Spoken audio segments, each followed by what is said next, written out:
In this video, I will be discussing the editing techniques found within one of the most influential and famous sci-fi movies in film history, 2001: A Space Odyssey. The movie was made in 1968 by director Stanley Kubrick and edited by Ray Lovejoy.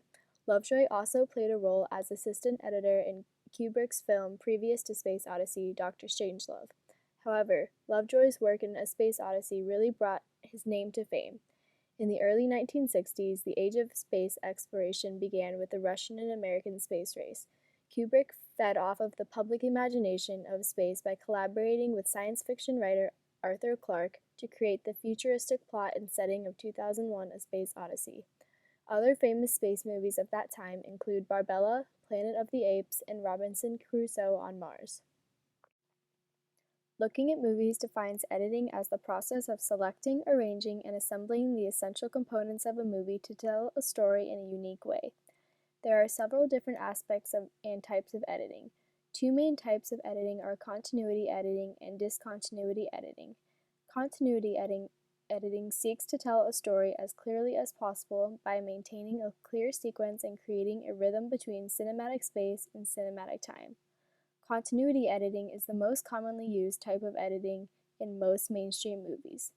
In the opening Dawn of Man sequence, viewers see lots of continuity editing as cuts flow between different shots of the monkeys.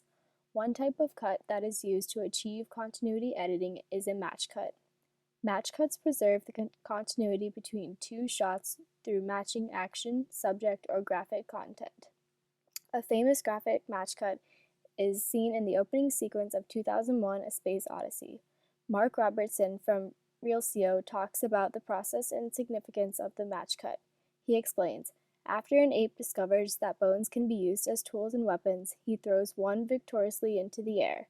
As the bone spins in the air, there is a match cut to a much more advanced weapon, which is an orbiting nuclear weapons satellite.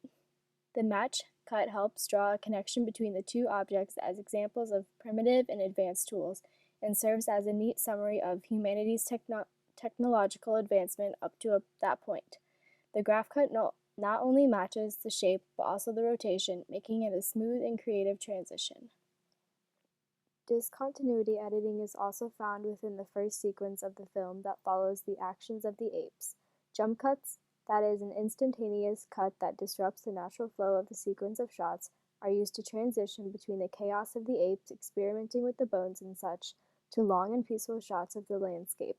These jump cuts help to show the long process of the learning development of early man.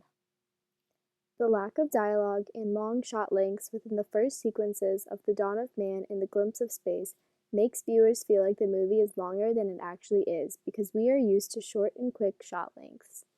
Kubrick stated in a 1968 interview with Playboy that 2001 is a nonverbal experience.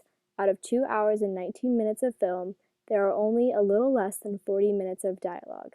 Kubrick says he tried to create a visual experience that bypasses verbalized pigeonholing and directly penetrates the subconscious with an emotional and philosophic content. In conclusion, 2001: A Space Odyssey combined the skillful directing of Kubrick and the creative editing of Lovejoy to create a complex and thought-provoking futuristic film that has left many impacts as well as played an important role in the film industry.